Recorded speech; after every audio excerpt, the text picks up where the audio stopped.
ሲንዚሮ ከዕለታት በአንድ ቀን አንድ ባልና ሚስት ከ7 ወንዶች ልጆቻቸው ጋር ይኖሩ ነበር። እነዚህ 7 ወንዶች ልጆቻቸው ጥበበኞች አልነበሩም። በየቀኑ የተሳሳተ ሥራ እየሰሩ ቤተሰቡን ለችግርና ለድህነት ዳርገውት ነበር። ልጆቹ የአባታቸውን ከብቶች ለግጦሽ ወስደው የትም ጥለው ይመጡ ነበር። ወደ እርሻ ሲላኩም ማረሻቸውን በየጊዜው ይሰብሩ ነበር። በገበያ ቦታ ደግሞ የሁሉም ሰው መሳቂያ ሲሆኑ ደጋግመው የሚታለሉና የሚጭበረበሩ የዋህ ፍጥሮች ነበሩ። እናታቸው የልጆቿን ሞኝነት እያየች በጣም ታዝን ነበር። አንድ ቀን እጆቿን አንስታ ወደ እግዚአብሔር ጸለየች። አምላኬ ሆይ አለች፣ ለምን ሞኞች ልጆች ብቻ ሰጠኸኝ? እባክህ አንድ ብልህ የሆነ ወንድ ልጅ ስጠኝ ስትል ጸለየች። አምላኳም ጸሎቷን ሰማትና ብዙም ሳትቆይ ሌላ ወንድ ልጅ ወለደች። ግን የወለደችው ልጅ በጣም ትንሽ ነበር። ቁመቱ የአባቱን አንድ እጅ ብቻ የሚያክል በጣም ትንሽ ልጅ ነበር። የቁመቱን ትንሽነት አይታ ሲንዚሮ ብለን እንጠራዋለን አለች እናትየው። ሲንዚሮ እቤት ውስጥ በእንክብካቤ አደገ።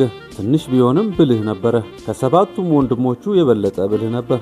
ወላጆቹም በመጨረሻ ብልህ ልጅ እግዚአብሔር ስለሰጣቸው እያመሰገኑ በጣም ይወዱት ነበር። በወላጆቹ የተሰጠውን ፍቅርና እንክብካቤ ሲያዩ ግን ወንድሞቹ ቀኑበት። ለምንድነው አንተም ብቻ የሚንከባከቡ ይሉት ነበር። ራስህን ተመልከት እስቲ፣ አይጥ ነው እኮ የምታክለው፣ በጣም አጭር ነህ እያሉ ያሾፉበት ነበር። በዚያን ወቅት ከቤታቸው ብዙም ሳይርቅ አንድ ከአባታቸው ጋር የተጣላ ሰው ይኖር ነበር። ሰውየው ከአባታቸው ላይ ብዙ ንብረት በግፍ የሰረቀ በጣም አጭበርባሪ ሰው ነበር። እናም ብዙ የደለቡ በሬዎች ያሉት ሰው ነበር። አንድ ቀን 7ቱ ሞኞች ወንድማማቾች ተራቡና የሚበሉት ምግብ ይፈልጉ ጀመር። ከዛም እርስ በእርሳቸው በሹክሹክታ ተነጋገሩ። ጠላታችን ብዙ ከብቶች አሉት አሉ። ዛሬ ማታ ወደ ግቢው ሄደን 2 በሬዎችን እንስረቅ ተባባሉ። በሬዎቹን ተደብቀን አርደን ስጋውን በአባታችን አህያ ጭነን ወደ ቤት እንመለሳለን ብለውም ተመካከሩ። ይህን ሲመካከሩ ሲንዚሮ ተደብቆ ያዳምጣቸው ነበር። ስለዚህ በዚያች ሌሊት ሞኞቹ ወንድማማቾች አህያዎቹን ወስደው ወደ ጨለማ ውስጥ ገቡ። ሲንዚሮ ግን እየተከተላቸው እንደሆነ አላዩትም ነበር። እርሱም በጸጥታ ተደብቆ ይከተላቸው ነበር። ወደ ግቢው ሲደርሱ በሩ እንደተዘጋ አገኙት። በተስፋ መቁረጥ ዙሪያውን ተመለከቱ። ሲንዚሮ እዚህ ቢሆን ጥሩ ነበር አለ አንዱ። እሱ ብልህ ነው፣ እኛን ሊያስገባን ይችል ነበር አለ ሌላው። ሲንዚሮ በድንገት ወጣና እዚሁ ነኝ አለ። ምን ማድረግ እንዳለብኝ አውቃለሁ፣ እናንተ እዚሁ ሁኑ።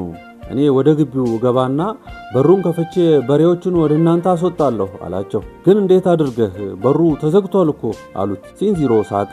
ለኔ ብቻ የሚሆን ትንሽዬ ቀዳዳ አለ፣ በዛ ውስጥ ገባለሁ አላቸው። ከበሩ አጠገብ በግድግዳው ላይ ትንሽ ቀዳዳ ነበር፣ ግን ለሲንዚሮ በቂ ነበር። በቀላሉ ሾልኮ ገባ። ከውስጥ ሆኖ በሩን ወለል አድርጎ ከፈተው። ከዚያም በሬዎቹም በለስላሳ ድምፅ መጥራት ጀመረ። ውሽ ሂዱ ውጡ እያለ በሬዎቹን ነዳቸው። ይህ ሁሉ ሲካሄድ ጠላታቸው ቤቱ ውስጥ ተኝቶ ነበር። ውሾቹ በጣም መጮህ ጀመሩ። ሰውየው ከእንቅልፉ ነቃ። ማነው ብሎ ጮኸ። ማነው በረቱ ውስጥ ያለው ብሎ ደገመ። ሲንዚሮም ድምፁን ወደ አገልጋዮቹ ድምፅ ቀይሮ እንዲህ ብሎ መለሰለት። አይዞ ጌታዬ፣ የኛ 2 በሬዎች ጠፍተው ነበር፣ እነሱን እየመለስኳቸው ነው አለ። ሰውየው በእንቅልፍ ስሜት እያዛጋ ልተኛበት እስቲ አትረብሹኝ ብሎ ተመልሶ ተኛ። ሲንዚሮ 2ቱን የደለቡ በሬዎች ወደ ወንድሞቹ በጸጥታ መራቸው። እነሱም ከዛፎች ጀርባ ይጠብቁት ነበር። እንዴት ትልልቅ በሬዎች ናቸው አሉ በደስታ በሬዎቹን ሳዩ። በሉ አሁን እንረዳቸውና እንብላቸው እዚሁ ተባባሉ።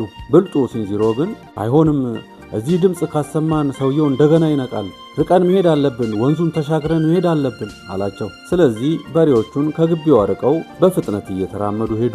ወደ ወንዙ ዳርቻ ሲደርሱ ወንድሞቹ ቆሙና የሞላውን ወንዝ እያዩ ይህን መሻገር አንችልም አሉ። በጣም ጥልቅ ነው፣ መዋኘት አንችልም እያሉ ተፋጠው ቆሙ። ሲንዚሮ የት አለ ብሎ ጠየቀ አንዱ። እሱ ምን ማድረግ እንዳለበት ያውቃል ብለው ወደሱ ዞሩ።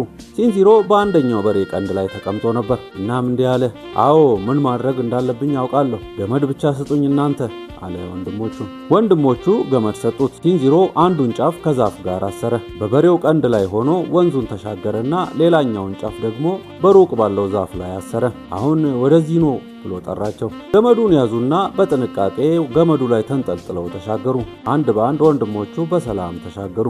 ከጠላት ምድር ርቀው ሲሄዱ ወንድሞቹ አሁን በሬዎቹን ማረድ እንችላለን አሉ። ከዛም አረዷቸው። ስጋውን ቆራርጠው በ7 እኩል ክፍሎች ከፈሏቸው። እያንዳንዱ ወንድም የድርሻውን ወሰደ። ሲንዚሮ ወደፊት ወጥቶ ጠየቀ።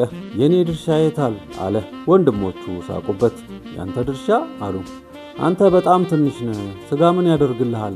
አንሰጥም፣ ሂድ ከዚህ አሉት። የሲንዚሮ አይኖች በንዴት ፈጠጡ፣ ግን አልጮኸም። ሌላ ሐሳብ ነበረው። ስጋ ካልሰጣችሁኝ እሺ በቃ ቢያንስ የአንዱን በሬ ፊኛ ስጡኝ አላቸው። ወንድሞቹ ጮክ ብለው ሳቁ።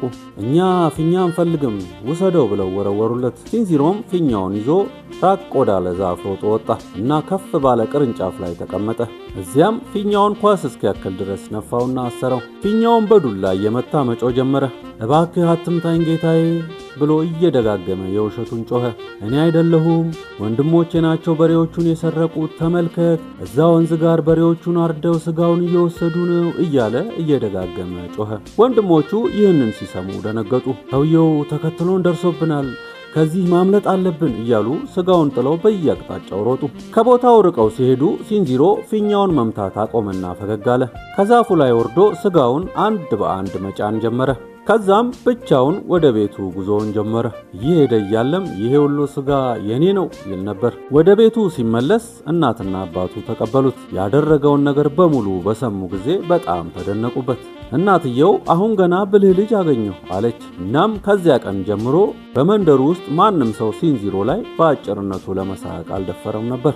ተረቱ ከተመቻችሁ ቻናላችንን ላይክ እና ሰብስክራይብ በማድረግ ሌሎች ተጨማሪ ተረቶችንም ማግኘት ትችላላችሁ። የቻናሉ ስም ተረት ከቡቡ ጋር